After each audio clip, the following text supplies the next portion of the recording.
Bismillahirrahmanirrahim. Assalamualaikum warahmatullahi wabarakatuh.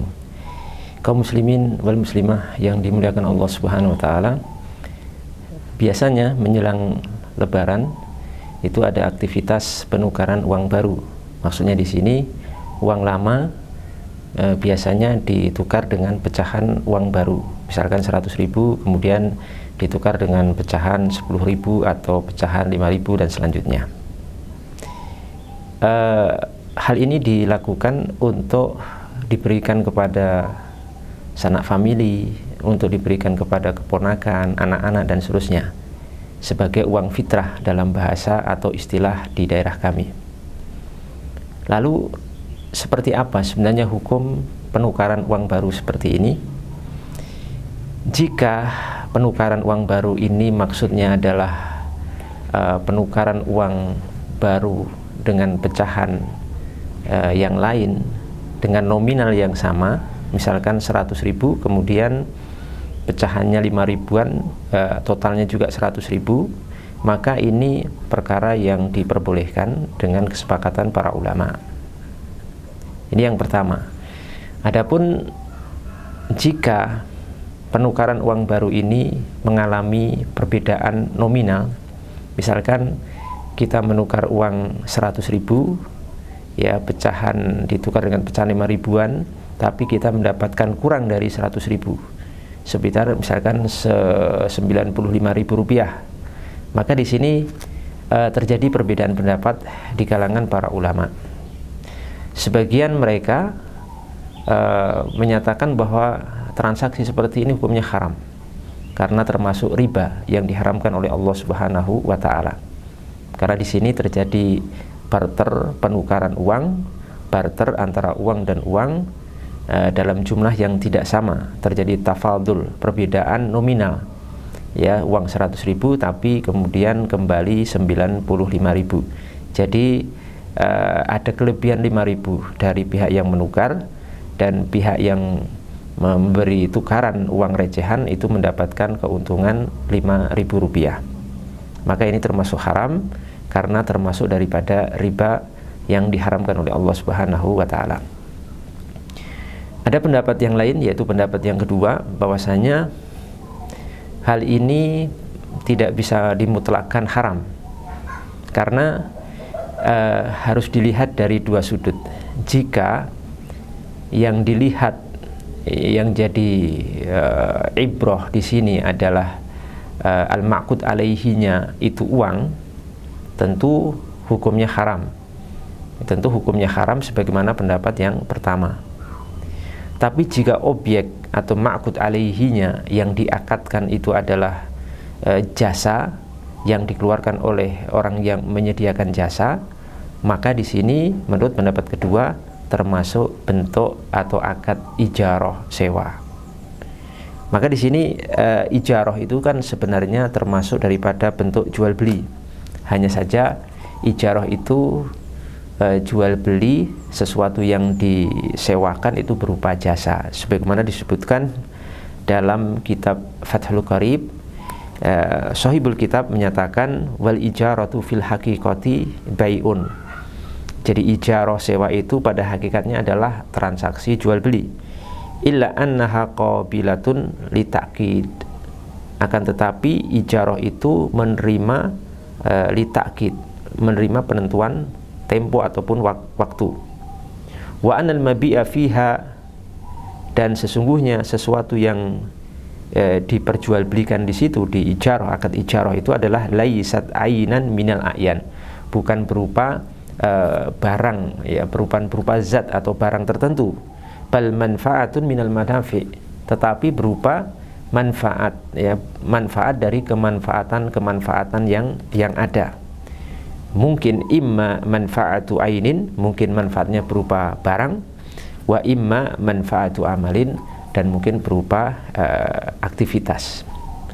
Dari sini menunjukkan bahwa ijarah di sini termasuk daripada akad jual beli, tapi yang diperjualbelikan adalah jasa atau manfaat.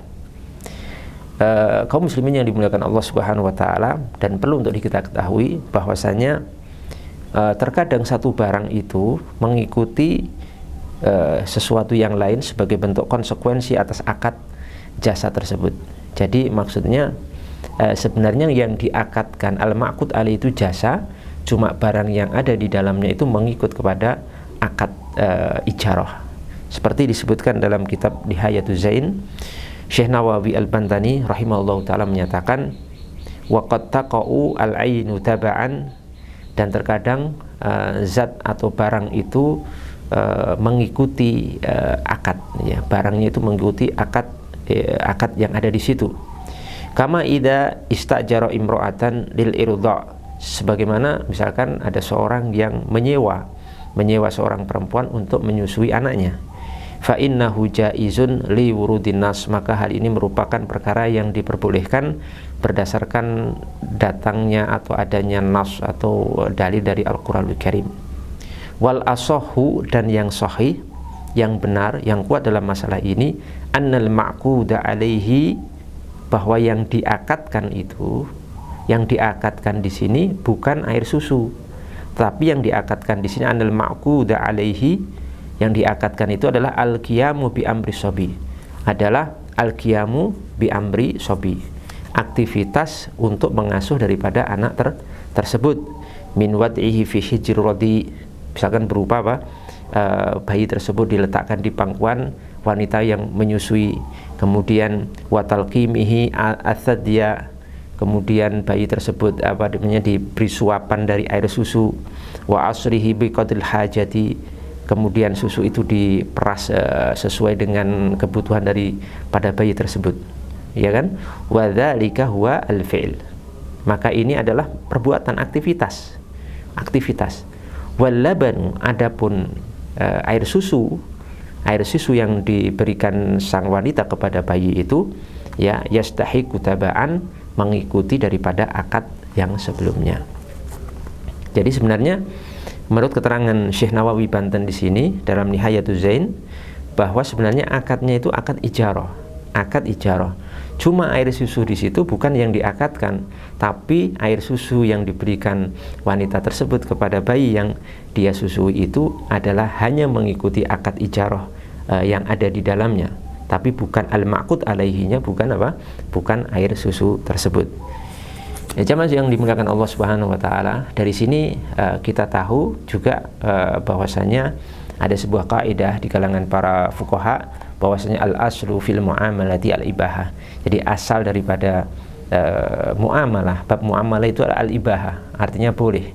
Kita tidak boleh mengharamkannya kecuali dengan dalil yang jelas, yang sharih tentang permasalahan tersebut. Oleh karena itu, menurut pandangan kami, dalam transaksi tukar uang baru di sini dengan jumlah nominal yang berbeda, tadi misalkan saya contohkan 100.000 tapi hanya dapat pecahan 5.000-an, totalnya 95.000, di mana uang 5.000 itu adalah diperuntukkan untuk jasa kepada pihak yang memberikan jasa penukaran uang tersebut. Di sini jika al-ma'qud alaihi di transaksi ini adalah jasa penukaran uang, maka di sini hukumnya boleh, karena itu termasuk ijarah, akadnya akad ijarah, akad sewa, ya.